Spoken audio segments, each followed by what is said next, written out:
Vanessa Sims, how you doing today? I am doing fantastic, Joey. How are you? Vanessa, I'm doing okay. I'm doing all right. I want to know this first, and I'm kind of curious about the answer. Is there a piece of technology or any type of technology that, for whatever reason, you understand it, you just don't like it, and you're not sort of comfortable with it, regardless of sort of maybe the adoption level that has achieved around it? Well, I'll say self-driving cars. I don't have one, or self-parking cars, and I haven't tried it. It just seems kind of out there, unusual, no control. Because many of us like to have control over things, and especially a car. But yeah, that one I have not yet embraced yet. I might have to think about that a while. That's certainly very practical, and definitely anything that involves your life being entrusted to other non like things. For me, Vanessa, it's very simple. I still have yet to be fully comfortable with texting. I feel like there's an intimacy level there that I don't particularly like Really? to text with strangers. Yeah, I'm sure. I feel like I'm my parents at this point or my grandparents. Take your pick. But like, I don't want my mechanic texting me. I just like, dude, like, give me a phone call. This is a little too. I don't need this. My words are sacred to me. But I don't know. Yeah, Um, you kind of miss some things of texting, yeah, body I feel like language. I need a little baseline before we start, just throwing words back and forth at each other. And, I don't know. But I guess the question that I really wanted to really move over to now is where do you think the world of diversity and insurance and the comfort level that agencies have with it? Because I think there's that underlying comfort that is maybe missing in some aspects of it. What do you think maybe agencies struggle with to sort of involve themselves in participating in the conversation? Or where do you think just the overall comfort level is in the industry? Well, I guess I would say the thing that people seem to struggle with the most, whether it's something that they should be doing, is how do I do it? People have very good intentions. They have some sense of not just that everybody is doing it, everybody has some type of a DEI plan or person leading their strategy, but how do I do it without messing up? How do I do that? How do I get into DE&I and make it a part of our everyday culture, make it something that is real and sustainable without stubbing my toe? And the reality is, we're going to stub our toe. It's going to happen. And when it happens, the key is learning from stubbing our toe or saying the wrong thing, apologizing, correcting it, and taking steps to make sure it doesn't happen again in the future. But we are going to stub our toe along this journey. Yeah, that's a fantastic point. What does that look like maybe for an agency? What are some missteps that you maybe see that are common where they might be afraid to put themselves out there in a certain way? And is there anything that you could sort of give maybe guidance to in terms of how they can at least maybe ease that stubbing process? Sure. I guess one example might be of, we're 2 weekends away from an event that happened in Buffalo, New York, a shooting. And sometimes people, not sometimes, oftentimes when those type of events happen in our society, we might expect as an employer that our employees won't bring that to work, that it doesn't affect them, that when they come to work or the either physically come into the office or virtually come into the office, that they check that at the door. That doesn't always happen. And you don't know what to say. You don't know what to do. Should I do or say anything as an employer? That's not my role. Well, in reality, what we need to understand is people are human. And the main thing we need to do is be human ourselves. We need to show empathy. We need to show compassion. We need to understand that maybe somebody, on a Monday morning or whatever the day or two after one of those events, they need someone either to just listen to them or they may just need a break. They may need some time to, decompress, process, those kind of things. So as an employer, don't shy away when those kind of things happen, or even something not as major as that. It could be anything. When someone comes to us, our managers or leaders, and the employee comes to us and says, "Hey, I'm not feeling it today.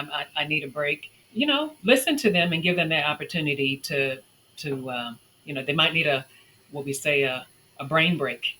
They might need some time. So be compassionate, show empathy. Well, I think the interesting thing that I'm kind of curious about for you is that, what made you feel comfortable to sort of step out and sort of embrace the diversity role sort of full time? From what I understand, coming from a related industry in financial services, but to say like I want to come over to insurance and really focus on diversity. What brought your comfort level to that? To say I feel good. This is something I need to do. Well, that's an interesting question because it's not necessarily that I was comfortable. It was an opportunity for me to have greater impact rather than a single organization or volunteering with a single nonprofit. This was an opportunity to have greater impact. And it wasn't like I said, oh, when I grow up, I want to be in insurance. I want to be a DE&I professional. But it was an opportunity for me to have greater impact. And it is scary to go into an organization that has at least 16,000 employees that we can impact as DEI professionals and leaders in our organizations, as opposed to organizations that I had personally only, 3,500 people that I might be able to impact. So it's not that it was necessarily I was comfortable, because I'm always learning something new in the diversity, equity, and inclusion space. And that's exciting to me every single day, even about my own personal diversity. I'm learning something new about my culture and my background and how I think and operate. But it's also exciting to me to help other people kind of come to those realizations and learn those things as well so they can be better leaders, better contributors, and make our industry better. And part of being uncomfortable is that growth. I like to work out every day, well, maybe 5 to 6 days a week. But part of that growth and, when you build your muscle, it causes you to have to hurt a little bit. And we don't want to hurt. We don't want to get uncomfortable. But part of that muscle growth is tearing that muscle and then allowing it to build on itself. So when it tears and heals, it gets bigger, it gets stronger. So I think I apply that same type of concept and example to this space as well. So you talked about just the overall level of impact that's available. So I'm assuming that came with ideas of opportunity and things that you thought could be achievable. What are some of those things that started to get you excited as you thought about, like you said, just the sheer range of impact that was sort of at your disposal? Well, I would say education, providing education to individuals, to teams, to leaders, to organizations about things they don't know. They don't really understand that well. Like I said, it's okay not to know. It's learning and capturing that new knowledge and applying that new knowledge to our everyday interactions, to our inclusive cultures that we're trying to build. That excites me.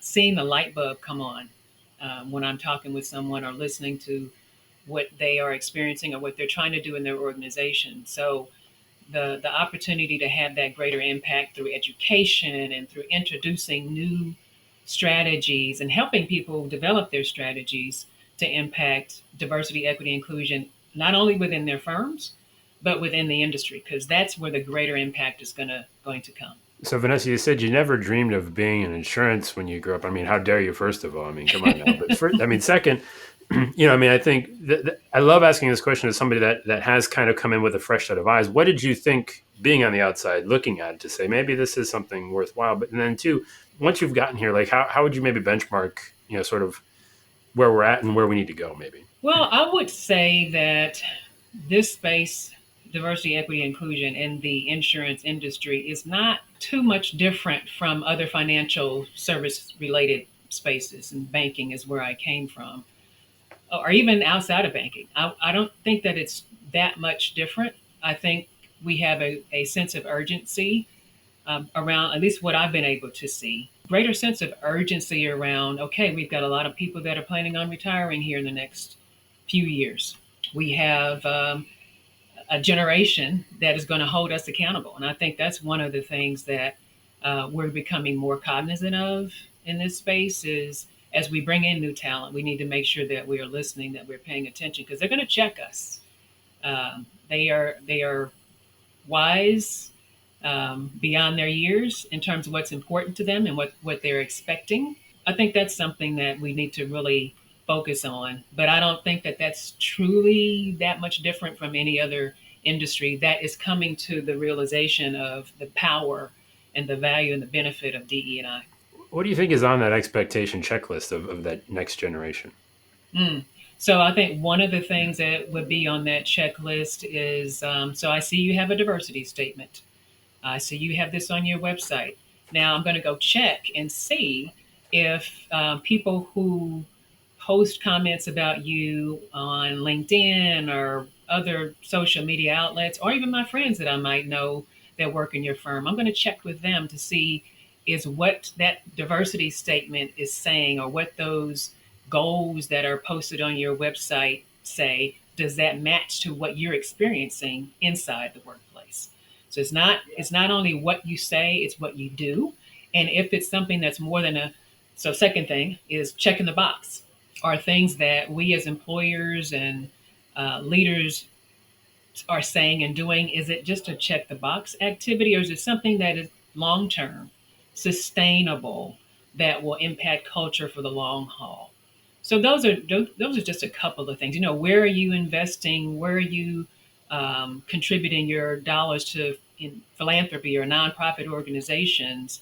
And are those organizations that are ones that I value? Or their purpose that they exist, is that something that I value as well? So they're going to be checking those things.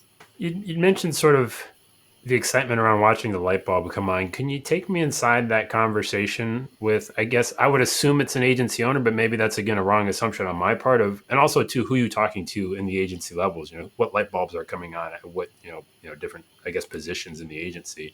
And if somebody were to want to reach out and sort of engage in these conversations, I guess make them a little more comfortable as to, the dialogue that might be happening. What is, sort of take me inside that if you could. Well, one of the things that is happening where I'm seeing the light bulb come on is helping people understand. Now, the Diversity Foundation that was established through WSIA back in 2020 has recently, this is our first year of the new internship. One of the things that we have done is partnered with an organization called Inroads. Inroads is, they've been around for since the 70s, but their purpose is to equip and empower students of color to be able to be prepared to enter the workforce, match those students based upon their interest with employers who need what those students are, the skills they offer and the ability that they have to bring talent into the organization. Being able to introduce such an organization for our purpose of increasing diversity of talent in our industry has been a wonderful match to be able to see our partners, our resource partners within the industry, HR folks, DE&I folks, say, "Wow, this is really awesome, and we want to be a part of advancing DE&I in our organization." And the partnership through Inroads helps us to be able to do that. That's one thing. Another one that I'll briefly mention is around CEO Action for Diversity and Inclusion. I'm not sure many have heard of this initiative. It started back in 2015. There is a 4-part pledge that goes with CEO Action for Diversity and Inclusion. And that pledge, which by the way, is not just within the insurance industry, but when we talk about the pledge, which crosses multitude of industries, we talk about what that pledge means, which is one that CEO CEOs and their organizations will uh, begin or enhance their training on unconscious bias. Two, they will share best or worst practices that they have initiated within their organizations for learning and sharing, and because we're trying to be all in this together. Three is to have courageous conversations around diversity, equity, and inclusion. And then the fourth is to include your board of directors or your highest levels in your organization as a part of that diversity planning strategy so that there's that accountability. And so when people hear about that and they hear about this collaboration, they're like, this is something that interests me. Those four principles or those four parts to that pledge are really meaningful. But I believe that collaboration is something that is really interesting to people.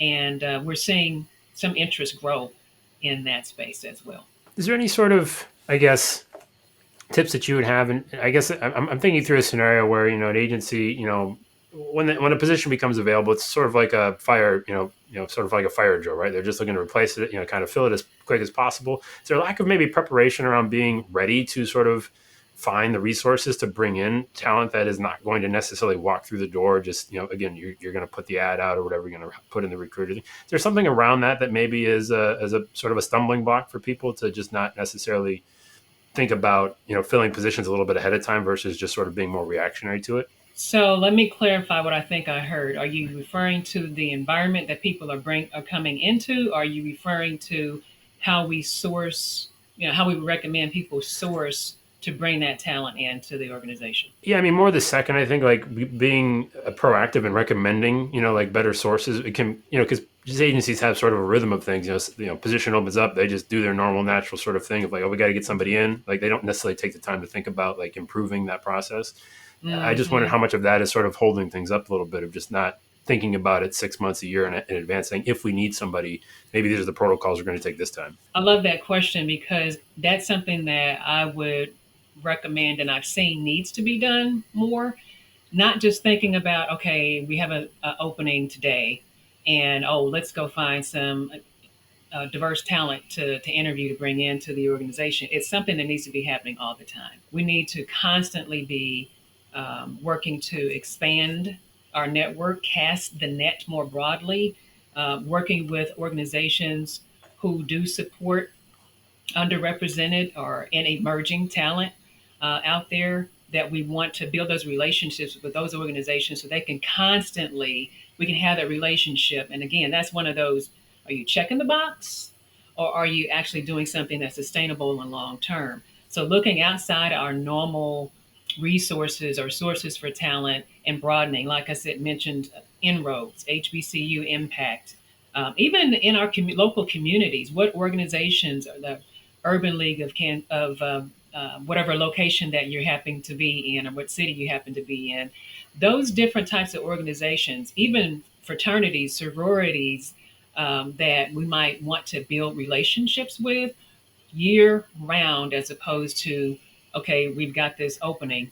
When we have the opening, we should be able to say, all right, we've had this relationship for some time now and we have a partnership. Let's reach out. Let's always be having that kind of conversation and partnership with those organizations. I would also say, Joey, that we should be looking inside of our organizations to groom, to develop, to ask talent, what is it that you're interested in? What are your career goals? Do you have a mentor? Are you interested in having a mentor?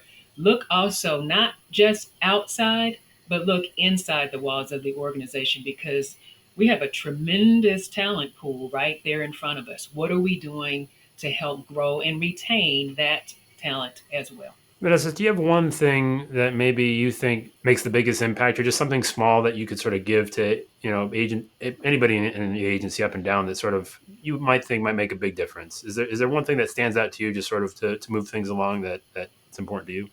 I would just say be intentional and purposeful. Take a step to positively impact your culture. No matter the size of your firm, no matter your role in the firm, no matter where you are in the diversity, equity, and inclusion journey, do something. Take a step. Read a book. Watch a video that, or through a source that you don't normally go to broaden your thinking and become more aware of what is important to your talent, what's important to your customers, what is important to the community. DE&I are not just buzzwords. They should not be buzzwords. So I would encourage everyone just to take one step. There's many things you can do. WSIA and the Diversity Foundation offer a plethora of resources on our website, whether it's education, the CEO Action Pledge, internships, and other educational resources that we have available. Our website and social media also offer opportunities for people to learn, listen, and do. All right, Vanessa, I got three more questions for you. Okay. And the first one, very simply, what's one thing you hope you never forget? One thing I hope I never forget is to love people and to show love by listening, being compassionate, being humble, um, being caring. That's one thing I hope I never forget is to love and what it's like to be loved. Now, on the other side of that, what's one thing you still have yet to learn? One thing I have yet to learn. is to take one day at a time, one step at a time, and not try to bite off more than I can chew because it winds up being exhausting. So, taking one thing at a time and doing that well. All right, Vanessa, last question to you. If I were to hand you a magic wand of sorts to reshape, change, alter, speed up, really any part of insurance, what is that thing? Where is it going? And what's it doing? I might have to think about that, Joey, but I will tie it back to DE&I for now, since that's where I'm spending most of my time and energy, is to help the light bulb come on for every single leader that is out there. And, leader can be defined not just by a title, it can be defined by who you are. Each of us is a leader in our own right. So I would wave that wand and uh, with the outcome of every one of us, regardless of who we are, being human, being kind, humankind. Vanessa has been fantastic. I'm going to leave it right there. All right. Thank you, Joey.